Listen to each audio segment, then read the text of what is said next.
The co-founder of Sycamore Brewery, accused of raping a 13-year-old girl, is now facing some new charges. Justin Brigham is accused of 3 counts of statutory sex offense with a child younger than 15, 1 count of second-degree sexual exploitation of a minor, and 1 count of soliciting a child by computer. He's also facing a count of assault causing serious bodily damage involving someone from the night of his arrest, but not the teenage victim. Joining us again is our chief legal analyst, Khalif Rhodes. And Khalif, if you have been around the Charlotte area for any length of time, Sycamore is a major player when it comes to not only the brewery business, but just being involved in our community.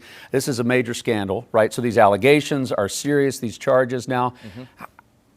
When you've got the wife, right? Who is part co-owner as well. They have now split. How does this affect legally? How do you continue as a spouse who's trying to deal with the fallout from what's going on and try to keep the business alive? How do you keep all that separate? It's a delicate balance, and so that this is why. And someone asked me this the other day: if you had an opportunity to represent him or the spouse, which one would it be? And it would probably be the spouse in this scenario, because you'd have the opportunity to represent her and represent the business. If you're representing him, his interests and the business interests are just different. If you're him, you don't want any news, you don't want anything connected to this. And if you're the business, you want anything positive. You want things that are showing that we're distancing ourselves. You're doing the whole PR push that you can. And representing in her would say, okay, have you made sure that you've severed him from the business? Have you done that? Put the Secretary of State documentation so you can show that he's not a managing member. They've already done those things. That's what I would be advising them on. I'd have outside counsel with some PR communication to ensure that there's constant repetition, that everything positive that you could think of around this time of the year is happening, because there are a number of individuals that are connected to this business that had nothing to do with this serious allegations. And so the boycotts and the negative blowback that's happening can cost folks their jobs. And so while I understand there are consequences to actions for the individual, I don't want to throw the baby out with the bathwater, and that's something that's seeming to happen right now. But on the other side, to his defense, you want less noise. You want this to kind of go away as quietly as you can, and that's why I say it will be a serious conflict of interest trying to represent both individuals in the business.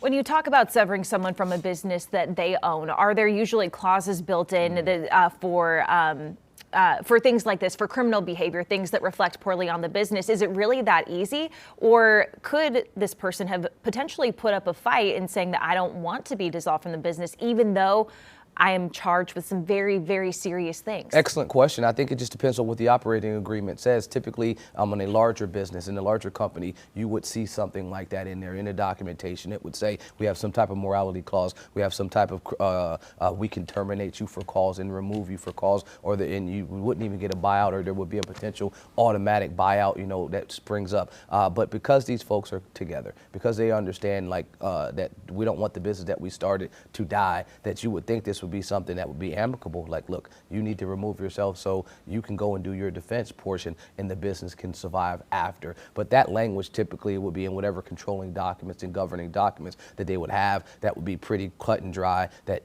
if someone properly advised them when they started this business, that's something that I would advise all of my clients to have in there. You want to have some type of morality exit so you can push them aside without having to have any type of legal lengthy fight.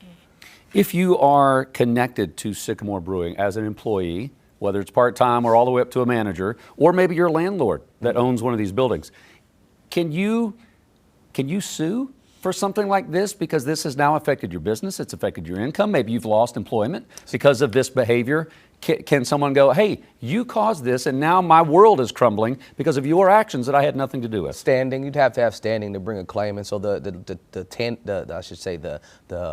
owner of the building, if they're leasing their building, they wouldn't have standing to bring anything against them as long as they're continuing to make their rent payments. Now, if there is a failure of payments, that they're unable to do that, then you just bring a civil action for summary ejectment and go through that process. Now, with the employees, that's another angle, but I think the court will go through, well, is his action, his negative action, the causal connection between you losing your employment? And you, on his face, you could say, yeah, that's an easy jump. He did this thing, we've lost lost revenue. They lost revenue. Now I lost my job. But there's so many things that could happen in between there. And because we don't live in a bubble, I don't think any court will be able to award any damages for you losing your employment connected to the founder's negative doing. So I would say both would be dead on arrival. I think the owner of a building would have a civil action against a tenant that has failed to pay, but connected to his criminality, I don't think so. I mean, this case is definitely sending shockwaves through the community in a number of capacities. We see what happened even with this bond, $10 million bond. That's something that typically wouldn't happen for those type of charges, but it's timing. You have to look at the era that we're in now in the wake of the stabbing on the train and the most recent things that have happened on the train again. Anyone that's going to court and getting any conditions set on their cases or their charges, they're going to be significantly higher than they would have been, say, a year ago at this time, just because of the era that we're in right now. Yeah, and certainly a really sad situation and serious situation. So, Khalif, thank you for breaking down the business side of that for us. Queen City News Plus. Just search Queen City News on your smart TV's app store.